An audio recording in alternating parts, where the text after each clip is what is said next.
Good evening, everyone. How you doing? Stephen here from Big Daddy Digital, and welcome to the first ever The Heart Brand Sessions.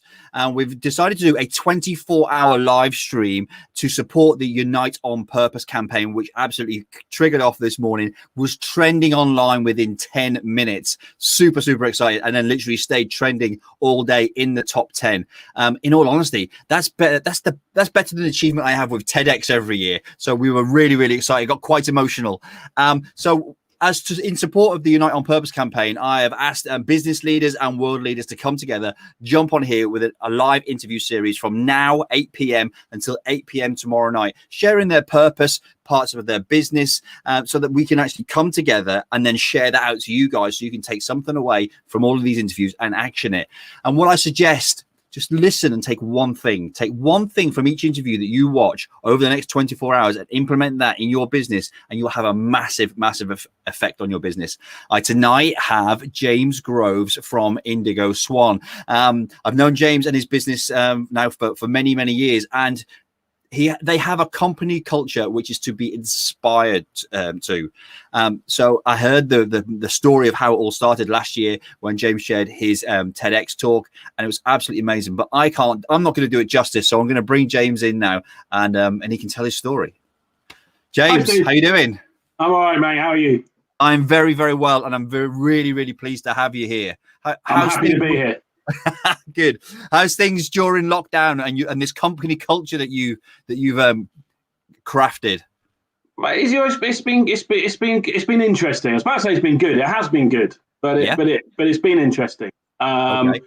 I think first and foremost, as you say, we're very proud of the culture that we've created within the company, within Indigo Swan over the last 10 years.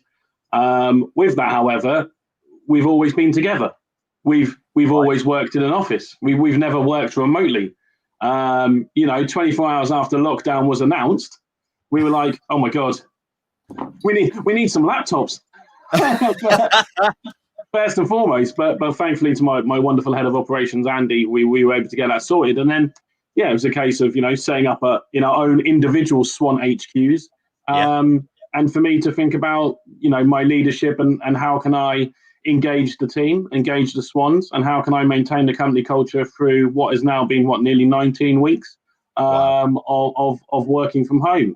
Awesome. It's been successful, definitely. It has been successful. We've managed to keep people engaged. Sadly, we had to have some people furloughed. But one of my jobs and one of my challenges was making sure that we kept those guys engaged, just as much as the guys on the front line who were working, during this challenging time. But thankfully, it's going okay so far.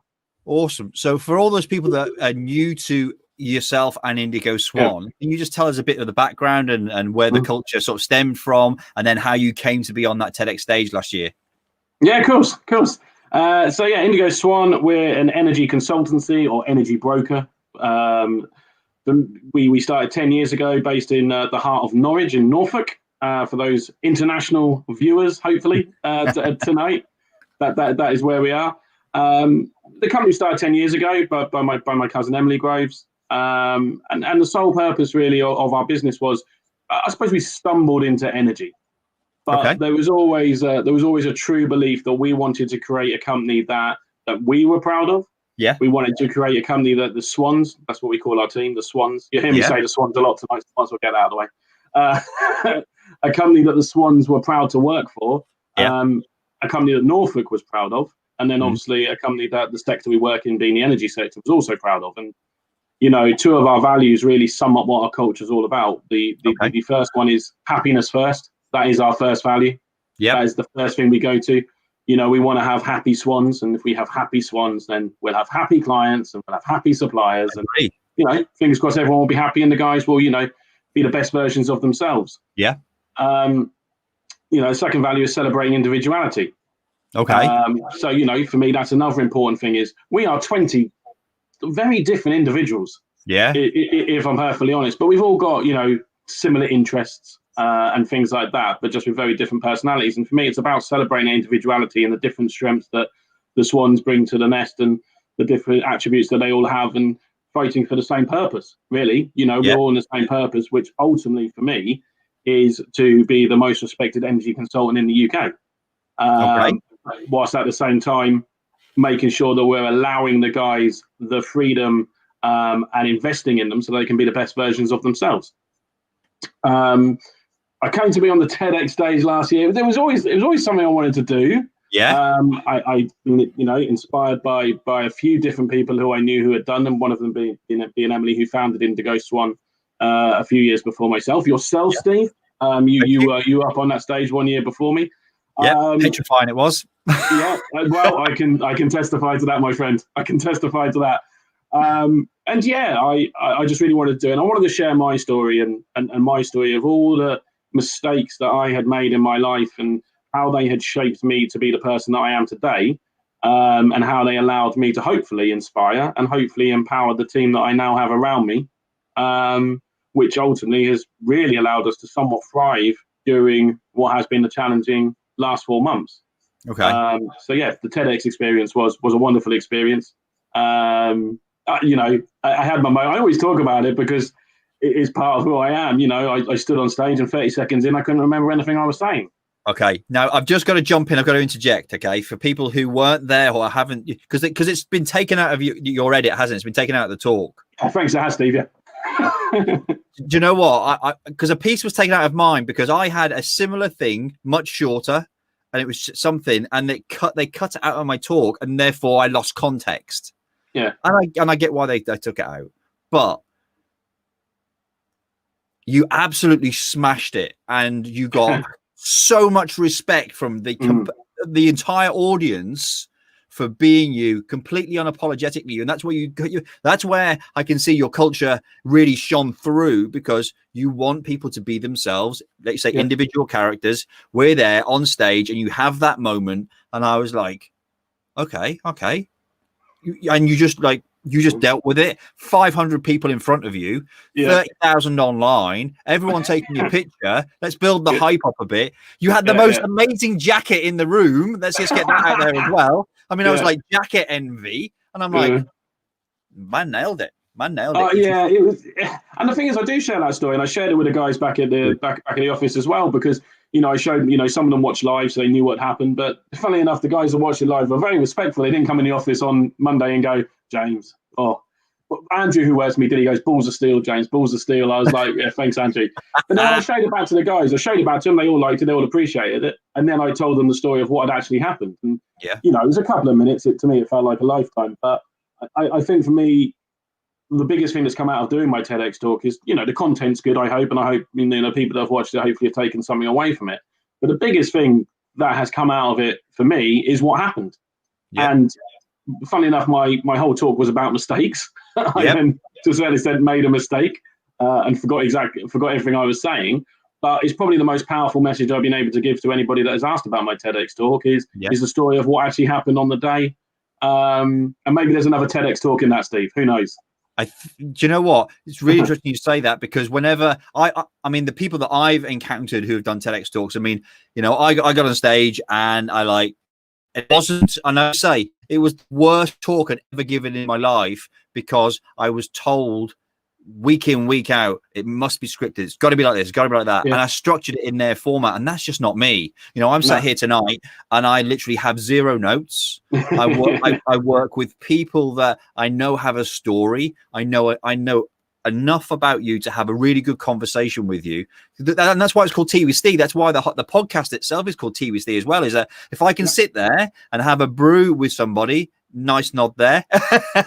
If I can sit and have a brew with somebody and spend because that is quite intimate time. If you're sat literally within 6 feet of someone and you're having a cup of tea and you're having that conversation, you're building that rapport, that's intimacy.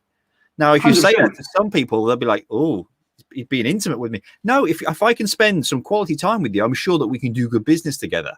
And I think every conversation, every meeting should be done over a cup of tea. But then I'm Northern. So that comes with the territory. You cover off an interesting point, especially with what's going on in the world at the moment in time. It's there's a lot of people who I'm sure will be very tempted not to go back to the offices. There'll be a lot of people who'll be very tempted to carry on doing meetings via Zoom and Microsoft Teams and whatever other platforms are available. But for me, we will 100% go back to the office space. Yeah. When it is safe to do so, and we perceive it as a collective to be safe to do so. Whether that's 5 days a week anymore, we'll wait and see. But we will. And we will most definitely want to get in front of people. We will most definitely want to sit down and ideally have a meeting so we can see the whites of people's eyes. Because that connection that you make with people is for me what makes us special. It's what makes the guys that I work with special, is the way that they are as people, and hopefully the way that they make people feel that they meet. Now, you can't really get that across in a Zoom call. I would completely agree.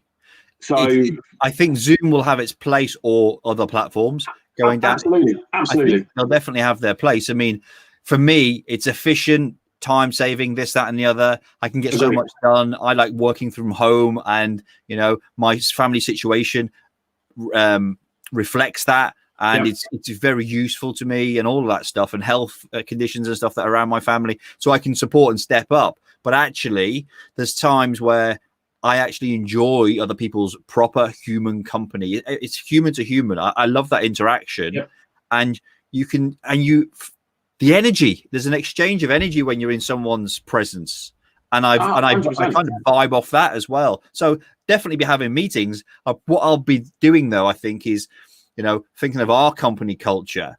Our guys that we use and work with are all over the world. So, we coach one guy who's coming onto teams in the Philippines. So I can't, I'd love to get on a plane and go out there, but it's not going to happen. But the meetings that I have in the UK that I don't have to travel for, because what I end up doing is I'll travel for an hour, I'll travel there for an hour, travel back for an hour, and I'll spend an hour in that meeting when it could be done in 7 minutes. They're the meetings that I won't go and do anymore. Yeah, no, I agree. I agree completely. If it's meaningful and should be done, then I will be there, and I'll spend 4 hours in that meeting if I have to, because 100%. I'll choose to do it. I think now the reason I think that people have not been remote working is the employer's fear, thinking that they're not going to get the most out of their staff and squeeze them. But the culture that you've got in place, which you can teach the world, can build trust within your team and your business, I think. Yeah, and to be fair, you make a fair point there as well. It's like there was an element of fear, I suppose. We've never done it. Now, I've never sat there and ever said it's because I don't trust the guys. That's never been the case. The reason we've not done remote working is that we all thrive, and as you said earlier, get energy from each other by being in the same space. Yeah. And, the collaboration that we have, and our unflinching commitment to finding a better way of doing things, and all that sort of stuff, that comes from being together. The trust, however, is there, and we have now been forced into a situation where we've had to set up our own 20 individual Swan HQs around Norfolk. Yeah. And it has worked. And, like you say, productivity is great. The guys are doing a fantastic job. So for me, if I can now find a wonderful mix between the two, where we're in the office for 2-3 days a week, and then they've got 2 days at home a week where, they can get their head down, do any administration stuff like that. Well, for me, we're getting the best of both worlds. They're well rested. They haven't got to commute a couple of days a week, but we're also getting the collaboration and the energy from each other and the inspiring of each other. So for me, it's thrust us into something that we've now had to do, which for me will only enhance our culture. I honestly believe this has enhanced our culture. So how can others learn from you? What things would you say to me? Okay, guys, if you want to build on a company culture, or start a company culture, or actually it's me, and Nat works with me, and then we have a bunch of freelancers across the country. Yeah. How can we build a culture that reflects something like you've got? For me, there's a couple of things. Firstly, it's 100% as a leader of a business, being yourself. Yeah. You have to be yourself. I am who I am, and I am unapologetic for it. 100%. I am not the best at everything by any stretch of the imagination, and I always say that. My people management, it's good. But I'm very, very fortunate to be surrounded by a wonderful finance person in Haley, a wonderful marketing person in Jamie, a great ops manager in Andy. Wonderful people managers in Tom and Amy, and the rest of the Swans doing their individual roles. I am blessed and fortunate, surrounded by those people who go about their day and do a world-class job. I am fortunate that for me, my strength is leading people. Okay. And that has allowed us to embed a culture that for me is full of honesty and full of openness and full of people being themselves. And as I said earlier, celebrating individuality. So the first thing for me is be yourself. Somebody said to me the other day, I was on a call with, and they went, "Oh, it's really strange now, isn't it? Because you're going to have MDs and CEOs of companies whose colleagues are seeing their house they live in, and they really might not be comfortable with that. And it blew my mind because I was like, do you know what? That probably is true for some businesses. Yeah, you are right there. You know, for some corporate businesses and things like that is probably true. Yep. For me, I'm surrounded by pop figures and Lego.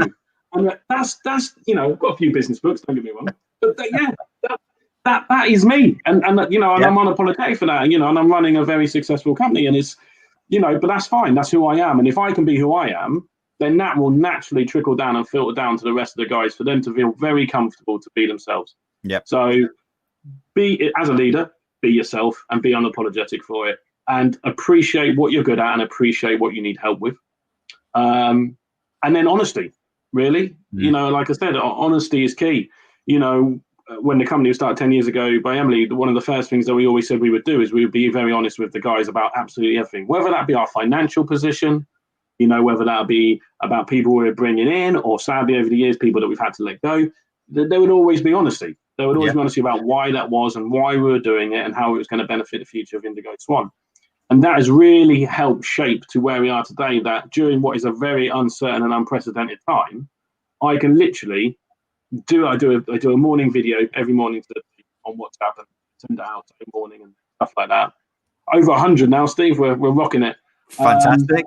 But it gives me an opportunity that I know I can pretty much say whatever I want in that video about what's going on. You know, if the government's giving some advice, I'll just say exactly what we think of it and what we're going to do.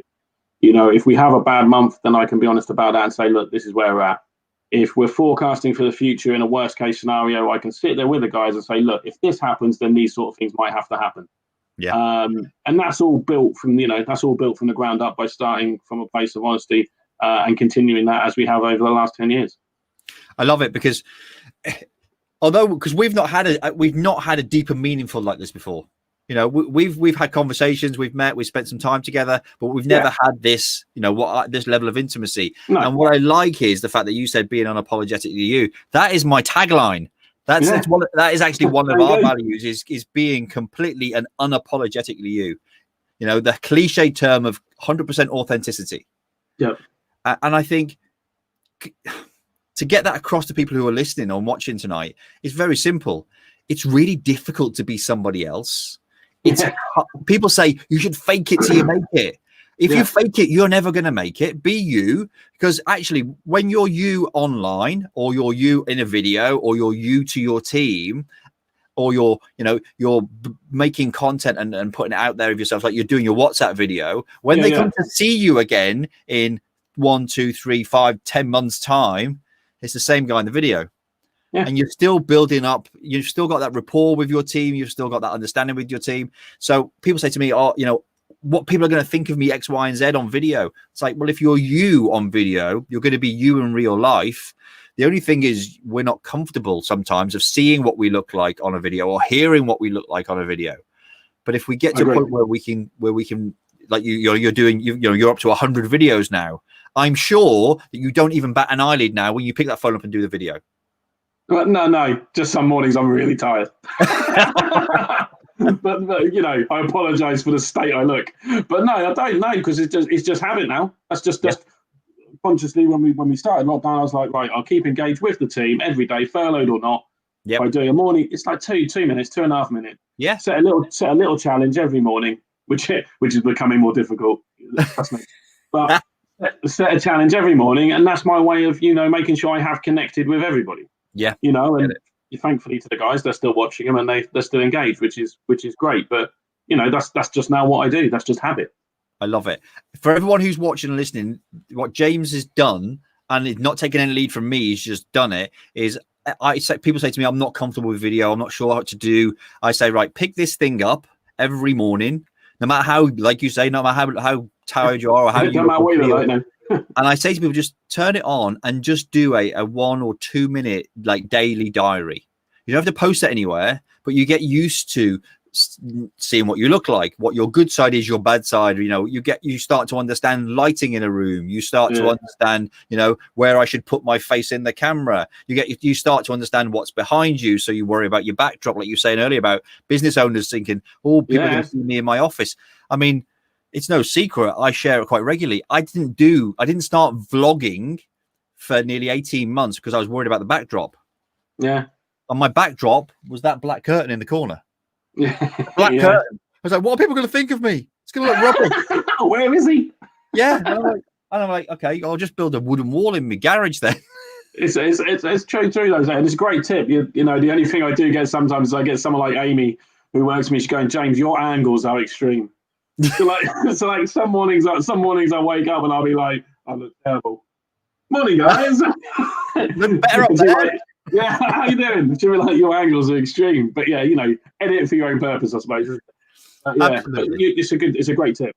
Great tip. Yeah, it's just, I think, you know, if there's people out there right now and they're not using video to communicate with their team, then literally, you know, that's going to cement, you know, purpose and culture going forward. Yeah. You're going to be able to still build rapport. Your team will see another side of you. And actually, you know, they may well warm to you more, you know, instead of just people coming into a business and going there to earn a living. And that's why we talk about purpose all the time. You know, we had a conversation beforehand about the Bob community that you experience today. And it's not about going to work I'm going to work because I want to earn X, Y, and Z amount of money, and then I can go off and do something. It's like, actually, if you could frame that differently, instead of going to work to earn money, what about if you went to work for a purpose, to impact something within that company, or take something, you know, the vision from the company and impact something else? So your energy company, for me, I'd be looking at climate change and global warming and all of this stuff around purpose, looking at the UN's global goals and seeing what fits. What if I could get out of bed in the morning and did something of passion and purpose, and I just happen to have a job in there? Because then the job's not a job, because you go to work every day for purpose, and you just earn your salary, and that's another bonus. Absolutely. And, you know, and for me, it goes beyond that end. And then, to be honest, the purpose then becomes being a swan. Yeah. And I think that's something that, you know, we have created over the last 10 years. It's all the stuff that you said. Yeah, we're working in a sector where we can absolutely make a massive difference, and we can help a lot of businesses in a lot of different ways. So, you know, that is very much where it's at. But ultimately, there's also the purpose of being a swan and what that means. And as I said earlier in the interview, you know, the pride that they have being a swan and working for Indigo Swan within, you know, the local and national level. One of the interesting things you said a minute ago about being yourself, Lindsay, who's, you know, leading the Bob. Yes, Lindsay Boyd. Quite a revolution. I mean, you've got me on here, Steve. That's a loud start, but, you know, yeah, Lindsay Boyd, yeah, what wonderful lady doing great things. She said something that really stuck with me in an interview she did not that long ago, and that was, you have to have a breakdown to have a breakthrough. Yeah. And, you know, it was quite timely because I'd had a terrible week. And I think within this whole lockdown period, I'm somebody who is 99.9% of the time extremely positive, extremely energetic, and that's what my team see. But I've had a few weeks during the last 19 or however many it's been where it's been terrible, and it's been really hard, and it's been really difficult. And after I had those moments, it was a case of, it would be very easy for me to hide that from the team because they can't see me. I'm here in my little office. I could just have a breakdown, turn the computer off, and do whatever. But I was very conscious I needed to share that with them. Okay. Because we're all going to have challenging times at the moment. You know, fingers crossed we're edging out of it. But, you know, over the last few weeks, we were all going to have challenging times. And as a leader, for me, it was vitally important that I shared that with them, and shared them that, you know, Mr. Positive, James himself, was struggling. You know, he'd had a difficult few weeks. I needed to take it, you know, literally I had a Wednesday, I think it was a terrible day, and I took the Thursday off. And again, unapologetic for doing that, and just making sure they were aware of why I was doing that and explaining that. And with Lindsay's quote of having the breakdown to have the breakthrough, what that allowed me to do was that, I suppose, was the mini breakdown. Yeah. You know, the breakthrough then was just accepting what it is. Yeah. Just accepting the situation that we're in. Stop listening to opinions and wait for facts, because you know, everyone's had an opinion on what's happening and when the world's going to go back to whatever the normal going forward is and stuff like that. And you know, for me, it was a case of, do you know what, James? Let's just embrace what it is. Let's just go with it. Let's just accept where we're at. Let's share those times that are more difficult with the team. Let's make sure the team are comfortable to share it. Make sure that they are happy and comfortable to say, do you know what, James, Amy, Tom, whoever they report to, I need a day off. I need a rest. And for me, by having that breakdown, that really allowed me to yeah, show some empathy and things like that, isn't it? And how I am, and that for me was vitally important, and something that I will now take back into the office as and when we go, which maybe was something I wasn't great at doing before. Okay. Showing vulnerability. Vulnerability was probably difficult for me to show just because of the character and the nature that I am. But if I've learned one big lesson during lockdown, it's, do you know what, James? You've got to show more vulnerability. And if you're having a bad time, just let people know and explain to them what you've learned from it, and hope that they can hopefully follow that lead and help themselves, hopefully, over the course of, next years or so. Do you know what? That's when you started talking about honesty, and I was like, go on, go to the next step, and it's vulnerability. And I'm very grateful that you've shared that with the people that are watching this and the people who are going to be watching the replay later on. Yeah. Because it's really, it's great advice. And let's be fair, okay? Us guys don't do it much. No. The stigma around guys being vulnerable, and you'll know from my work in mental health and things like that. We think that we've got to be, roughy tufty. I call it the RAF upper lip, stiff upper lip. Yeah. We can hug, we can cry, we can have bad days, we can be down, and we can share those, and it's okay to share those because we'll empower and inspire others.